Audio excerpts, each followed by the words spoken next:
Semana em África. Bem-vindos a mais uma rubrica Semana em África. Esta semana arrancou em Angola o Censo Geral da População e Habitação, que vai decorrer em todo o território nacional durante 30 dias, com mais de 79 mil agentes recenseadores. As autoridades angolanas acreditam que o processo vai permitir obter uma radiografia atualizada do país, desde idades, sexo, tipo de habitação, trabalho e o rendimento das famílias. A reportagem é de Francisco Paulo. Cerca de 30 mil milhões de kwanzas é o valor que o governo angolano disponibilizou para o recenseamento que iniciou em todo o país. Mais de 90 mil técnicos, entre recenseadores e efetivos de defesa e segurança, assim como informáticos e motoristas, assegura o Censo Geral da População e Habitação. Ao discursar na abertura da campanha, o coordenador do censo, Francisco Pereira Furtado, destacou a importância do processo, alegando que se trata de um estudo que será determinante para o planeamento de políticas públicas para o país. Por meio do censo, o executivo governamental poderá saber quantos angolanos vivem em condições de pobreza, debater e planear ações para promover o desenvolvimento de políticas públicas visando promover o bem-estar das populações do país. O também ministro de Estado e chefe de segurança da Presidência da República alega também que o censo vai permitir fazer uma radiografia sobre as condições de vida dos angolanos. Juntos Contamos por Angola expressa bem a importância da necessidade de contagem da população do país, obter uma radiografia bem mais nítida sobre as condições de vida e das desigualdades no país e mais ainda possibilitam elaborar projeções para o país em diversas áreas. A Amnistia Internacional pediu às autoridades angolanas que libertem 4 pessoas detidas em 2023 à margem dos protestos dos mototaxistas em Luanda. A organização não-governamental fala em injustiça e denuncia a degradação do estado de saúde de alguns dos detidos, como explicou à RFI Miguel Marujo, diretor de comunicação da Amnistia Internacional Portugal. As autoridades angolanas estão a privar de liberdade há um ano 4 ativistas detidos que têm visto a sua saúde deteriorar-se drasticamente. As autoridades angolanas devem libertar imediatamente estes 4 ativistas que foram injustamente detidos e devem também proporcionar acesso a cuidados médicos que lhes têm sido muitas vezes negado ou atrasado. 3 deles, nomeadamente, têm tido problemas de saúde para as quais não tem tido a resposta mais eficaz da parte das autoridades angolanas. A Amnistia Internacional tem documentado várias fases de declínio significativo no seu estado de saúde, num quadro aparentemente padronizado de uma privação deliberada de assistência médica pelas autoridades em diversas prisões.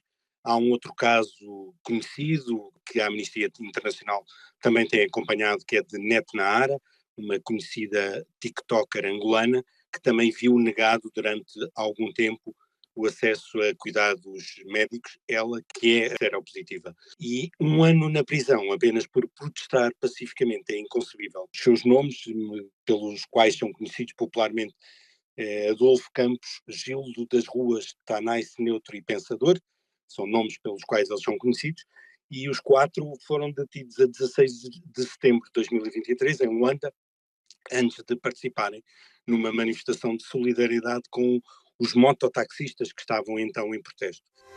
Bissau 94 FM.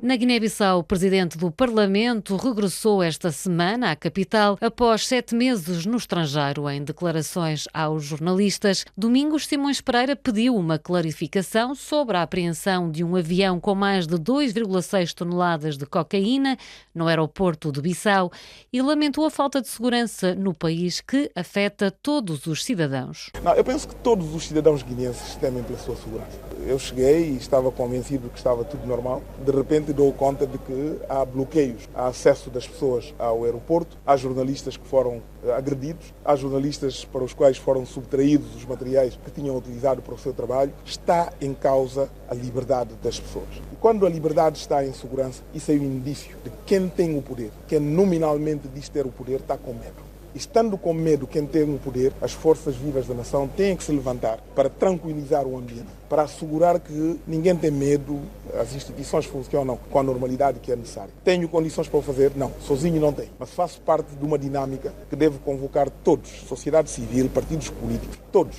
quando, em plena luz do dia, há um avião que aterra no nosso aeroporto e no qual é apreendida essa quantidade de droga. Se lembram muito bem, antes de sair de Bissau, eu disse que nos aproximávamos perigosamente à condição de não-Estado. Ora, esse é um não-Estado, porque se verificarem, a droga que está no avião nem foi escondida. Não estando escondida a droga, provavelmente os tripulantes e as pessoas que vinham no avião estavam convencidos de ir a um sítio onde costumavam ir. Provavelmente. Estavam tão à vontade de o fazer que não precisaram realmente esconder a droga. Eu estou convicto de que nós não somos narcotraficantes, que o guineense não é narcotraficante. E, portanto, não podemos permitir que um conjunto de pessoas, para benefício próprio, ponha em causa o bom nome das pessoas. Só clarificando essa situação, nós que somos inocentes ficamos ilibados. Por seu lado, a representante do Escritório das Nações Unidas sobre Drogas e Crime na Guiné-Bissau, Ana Cristina Andrade, mostrou-se satisfeita com a forma transparente como as autoridades guineenses procederam à destruição da droga apreendida no aeroporto da capital. Congratulamos a modalidade utilizada hoje pelas autoridades nacionais em termos de destruição das drogas apreendidas recentemente no aeroporto internacional da Guiné-Bissau, porque isto mostra, de fato, uma postura de prestação de contas e de transparência em termos de destruição das drogas. O trabalho minucioso de teste, de reconfirmação das drogas, da pesagem, chegou-se no local da destruição, voltou-se a fazer esta mesma modalidade. Nem sempre isto acontece desta forma, mas temos que manifestar o nosso reconhecimento da modalidade utilizada, de prestação de contas, de mostrar que não se esconde nada, tudo está a ser feito com envolvimento de todos.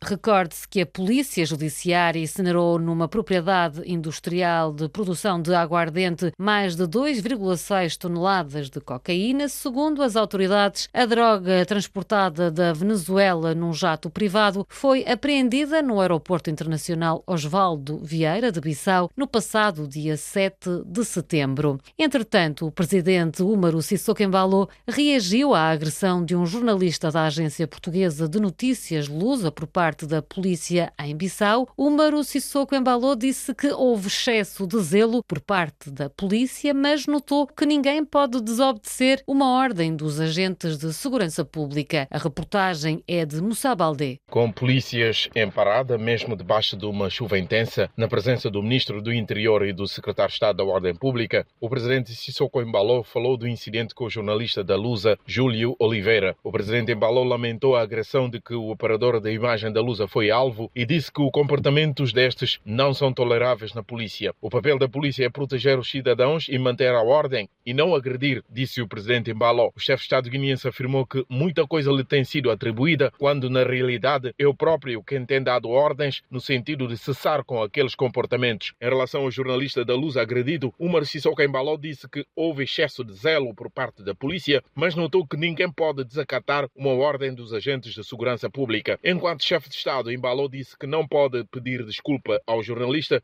foi o ministro do Interior, Bocha Kandé. Fogo 100.7 FM. O chefe de Estado de Cabo Verde vê a Cimeira do Futuro, organizada pelas Nações Unidas e na qual vai representar o país em Nova Iorque, como uma oportunidade para estabelecer novos consensos no processo global de desenvolvimento. José Maria Neves disse ser importante que todos os espaços geoestratégicos estejam representados no seio das Nações Unidas e que se criem condições para que a ONU tenha um papel mais determinante nos processos de negociação, visando a paz e estabilidade no mundo. Da Cimeira do Futuro haverá uma declaração e aqui queria destacar duas componentes importantes. A primeira tem a ver com um pacto digital global e uma segunda componente tem a ver com uma declaração sobre o compromisso do mundo com as gerações futuras. O que fazer para que as gerações futuras vivam num mundo muito melhor. E, a convite do Secretário-Geral das Nações Unidas, também farei uma intervenção na sessão de abertura dos dias de ação, com a participação de lideranças mundiais e de jovens também de todo o mundo. Ainda no quadro da minha presença em Nova Iorque, haverá um conjunto de outras realizações importantes em que o Presidente da República será o keynote speaker ou então o anfitrião desses momentos importantes. Refiro-me ao encontro dos pequenos estados insulares em desenvolvimento sobre a subida do nível da água do mar. Refiro-me também a um encontro de alto nível sobre a mobilidade climática para analisarmos os impactos das mudanças climáticas, particularmente nos pequenos estados insulares em desenvolvimento, e participarei numa reunião do Conselho de Segurança sobre o respeito pela Carta das Nações Unidas e sobre um futuro mais seguro para a humanidade. Ainda em Cabo Verde, o arranque do ano letivo ficou marcado por uma greve dos professores que terminou ontem. Em causa estão desentendimentos com o Ministério da Educação. São Tomé, 102.8 FM. Em São Tomé e Príncipe, o primeiro-ministro Patrício Trovoada afirmou que as negociações com o Fundo Monetário Internacional estão no bom caminho, sublinhando que espera fechar um acordo em outubro. Todavia, o chefe do Executivo lembrou que a vida dos são-tomenses só vai mudar com investimentos privados. Patrício Trovoada reconheceu que algumas medidas terão de ser tomadas, uma vez que existem grandes desequilíbrios que é preciso reequilibrar, mas assegurou que tudo será feito em função daquilo que é suportável para os são-tomenses. Estamos a prever com o FMI fecharmos ainda no mês de outubro. Como disse bem, nós temos o orçamento e não há orçamento se nós não temos uma ideia daquilo que vamos fazer com o FMI. As coisas estão melhor do que há uns meses atrás. Estamos a fazer progressos nas contas, nas cifras, nas medidas, no entendimento que nós temos. E como eu disse, acordo queremos, acordo haverá, mas será para nós o acordo que consideramos o menos penoso possível para as populações.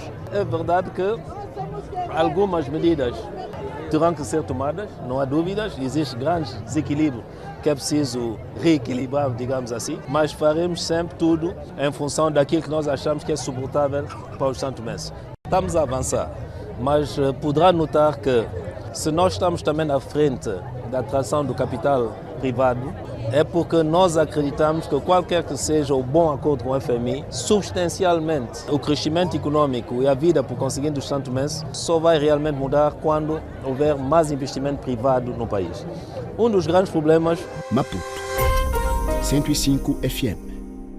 Em Moçambique, na altura em que decorre a campanha eleitoral para as 7ª eleições, várias organizações de defesa dos direitos humanos, democracias e liberdades chamam a atenção para a crescente desinformação que ameaça a integridade e transparência do processo e a democracia do país. Moçambique realiza eleições gerais a 9 de outubro. Terminamos com uma nota cultural. A artista moçambicana Eurídice Zaituna Cala desconstrói a imagem de Nova Iorque e até do sonho americano numa exposição patente na Galeria Anne Barrault, em Paris. As fotografias, montadas em estruturas de vidro e metal, mostram ausências, desigualdades, relações de poder entre os homens e entre estes e a natureza. Eurídice Zaituna Cala mostra como a arquitetura é mais uma ferramenta de implementação de disparidades sociais e como a sociedade vai tapando as camadas do próprio passado. Quando eu propus um projeto de pesquisa para ir a Nova Iorque, era para olhar para a arquitetura, para olhar como a arquitetura de uma forma assim violenta ocupa o espaço natural que não podemos mais ver em Nova Iorque, que cria uma sensação de beton, cria uma sensação de concreto, do fim da cidade, quer dizer, um sucesso urbano vivo. E para mim eu queria deconstruir essa noção e ao mesmo tempo olhar para os arquivos, como é que a cidade foi ocupada de maneira pré-colonial e depois de maneira pós-guerra, pós-Segunda Guerra Mundial, que tipos de arquitetura chegaram e como eu tenho na materialidade do meu trabalho, aproximo com materiais como o metal e o vidro, era claro para mim que eu queria entrar também nessa noção de como esses materiais interagem com a cidade. Quais são as janelas que esses materiais criam, quais são os ecrãs que eles criam, como é que esses dois objetos obstruem a possibilidade de comunicar uns com os outros, que tipo de coloração eles projetam para o resto do mundo. É o ponto final nesta rubrica Semana em África. Nós, já sabe, regressamos na próxima semana. Até lá, fique bem.